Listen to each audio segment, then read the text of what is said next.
মুসলিম ভাইরা, আজকে 10ই রমজান রহমতের শেষ দশকে আজকে আমরা ইফতার মাহফিল করব। আমরা আল্লাহর কাছে দোয়া করব রহমতের শহীদ রাষ্ট্রপতি জিয়াউর রহমান তার রেখে যাওয়া দলটিকে আমরা যেভাবে বকলে নিয়েছি, দেশনেত্রী বেগম খালেদা জিয়া আজকে উন্নত চিকিৎসার জন্য আমাদের দেশের বাইরে অবস্থান করতেছেন। আমাদের প্রিয় নেতা তারেক রহমান সাহেব দীর্ঘ সময় দেশের বাইরে থেকে হাজার হাজার মাইল বাইরে থেকে আমাদেরকে নেতৃত্বে দিয়ে আজকে বিএনপিকে ঐক্যবদ্ধ রেখেছেন, একটি বাংলাদেশে একটি বৃহৎ দলে রূপান্তরিত করেছেন। 17টি বছর আমরা আন্দোলন করেছি, সংগ্রাম করেছি, আমাদের দল থেকে কেউ আওয়ামী লীগে যোগদান করতে পারে নাই। আমাদের দীর্ঘ নেতৃত্বের কারণে তারেক রহমান সাহেবের কঠোর বার্তার মধ্য দিয়ে আমরা জাতীয়তাবাদী দল পরিচালিত হচ্ছে। আগামী দিনে তারেক রহমান সাহেবের যে 31 দফা ঘোষণা করেছেন আমাদের প্রিয় নেতা শহীদ রাষ্ট্রপতি জিয়াউর রহমান 19 দফার মাধ্যমে দেশ পরিচালনা করেছিলেন।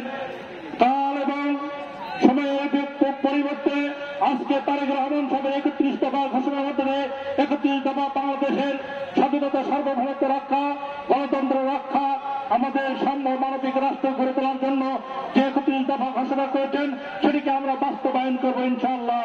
আগামী দিনে দীর্ঘ 17 বছর আমরা কোথাও উন্মুক্ত মঞ্চে কোরআনের পাখিদের আলোচনা শুনতে পারি নাই। আমরা যারা জাতীয়তাবাদী দল বিএনপি করে কোন কর্মী সমাবেশ করতে পারেনি, ইফতার মাহফিল করতে পারে নাই।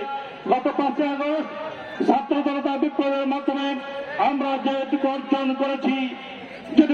করেছি তার মধ্য দিয়ে আজকে যেটুকু আমরা খোলা আকাশের নিচে আমরা ইফতার মাহফিল করতে পারতেছি, এজন্য মহান রব্বুল আলামিনের কাছে আমরা লাখো শুকরিয়া আদায় করি। সবাই বলে আলহামদুলিল্লাহ।